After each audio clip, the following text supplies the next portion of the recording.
This video is brought to you by Shopozon. Check description for more information.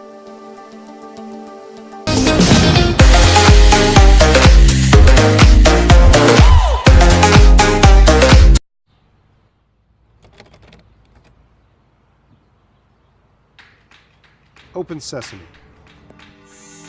Sesame is what's called a smart lock, which means you can unlock it using your phone as the key.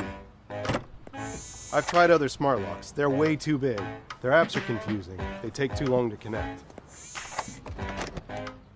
And they're a hassle to install, and I'm pretty handy. But Sesame's different. You can install it in seconds, literally. No unscrewing, no replacing. Sesame has a patented design that fits any latch anywhere in the world.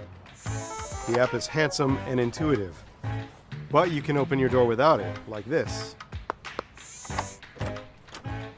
Or like this. Sesame senses when my phone is nearby and gets ready for my special knock.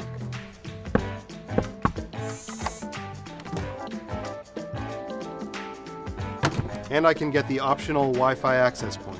It plugs into the wall nearby, so Sesame is always on my home network, and it's linked to the access point with Bluetooth, which keeps it connected while going easy on the batteries. And with no keys, it's easy to let other people in too. I can choose who has access and who doesn't. I get notifications when my lock opens and closes, so I can always know what's going on, no matter where I am. And it's got military-grade encryption. No one's hacking this thing. Open Sesame. Ta-da!